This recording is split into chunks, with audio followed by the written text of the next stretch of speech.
Mayroong mga tao, mga kapatid, sa pananampalatayang Islam na kapag nasa ibang lugar sila, no? Kumbaga nasa ibang bansa sila, ay patuloy po na gumagawa ng mga masasama. Minsan, ang nagiging prinsipyo nila ay hindi po sila nakikita ng kanilang mga kapatid, hindi po sila nakikita ng kanilang mga magulang. Sa ating relihiyong Islam, mga kapatid, sa pananampalatayang Islam, ang utos po sa atin kahit saan po tayo mapunta na lugar ay dapat po natin katakutan si Allah subhanahu wa ta'ala. أعوذ بالله من الشيطان الرجيم بسم الله الرحمن الرحيم وبه نستعين وعليه نتوكل والصلاة والسلام على أشرف الأنبياء والمرسلين. Amma ba'd, assalamualaikum warahmatullahi ta'ala wabarakatuhu. Mga kapatid sa pananampalatayang Islam, ang topic po natin ngayon ay patungkol sa tinatawag na witness or magtitistigo po sa atin pagdating natin sa araw ng paghukom. Mayroong mga tao, mga kapatid, sa pananampalatayang Islam na kapag nasa ibang lugar sila, no?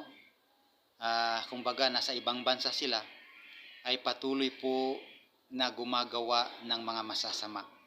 Minsan, ang nagiging prinsipyo nila ay hindi po sila nakikita ng kanilang mga kapatid, hindi po sila nakikita ng kanilang mga magulang, so gumagawa po sila ng mga haram, no? Gumagawa sila ng pagsisina, gumagawa sila ng mga haram na ipinagbabawal ng ating relihiyong Islam, pumapasok sila sa mga disco bar, no?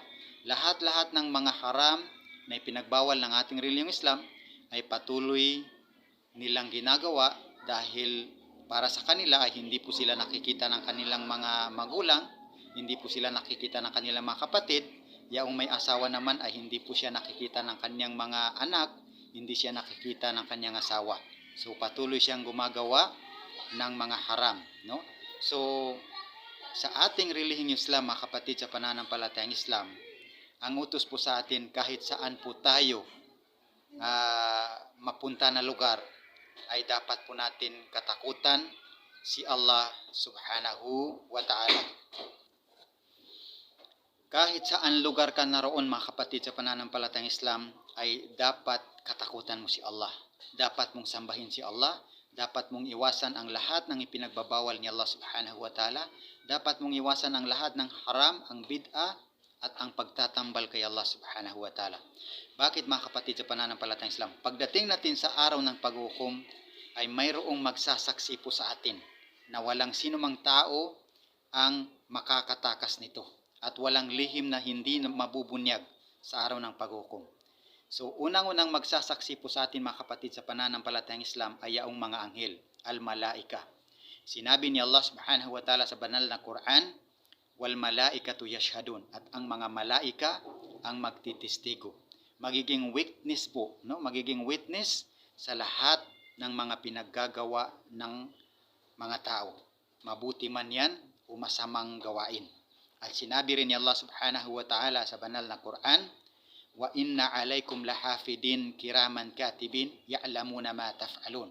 Katotohanan, sabi ni Allah subhanahu wa ta'ala, na mayroong nagbabantay sa inyo na mga anghel, mga mararangal na anghel na tagatala sa inyong mga ginagawa, no? Nagtatala sa inyong mga pinaggagawa, sabi ni Allah subhanahu wa ta'ala.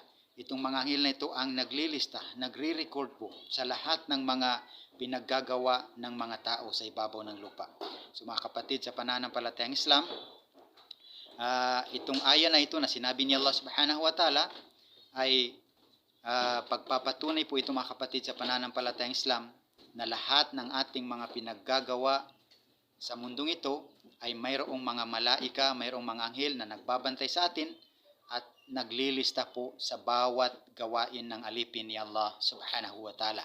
Kung mabuti man yan, ay on record na po yan, at ganun rin po kung masasama ang iyong mga pinaggagawa.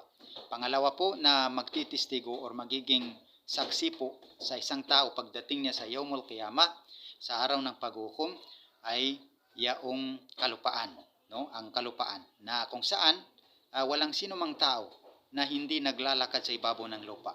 Ano bang sabi ni Allah subhanahu wa ta'ala sa banal na Quran? Wa qala al-insanu ma laha yawma idin tuhaddisu akhbaraha. At ang mga tao ay magsasalita. Ano ba itong nangyayari? No? Ano bang nangyayari sa akin? At sa araw na yan, sabi ni Allah subhanahu wa ta'ala, ang kalupaan ay magsasalaysay sa mga pangyayari na naganap sa kanya, kabutihan man yan o kasamaan na pinaggagawa ng tao.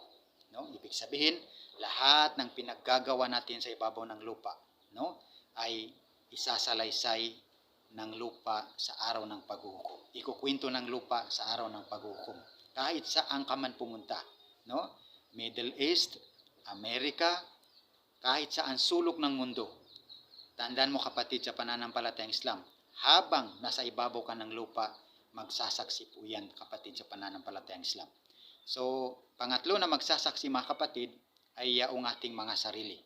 Balil insanu ala nafsihi basira. Sinabi po ni Allah subhanahu wa ta'ala na katotohanan, sabi ni Allah, na ang tao ang magiging saksi laban sa kanyang sarili. Bakit?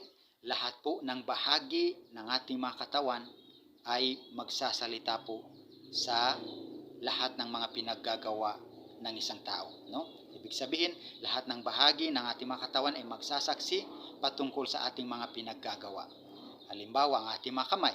So magsasalita po ito sa araw ng paghukom.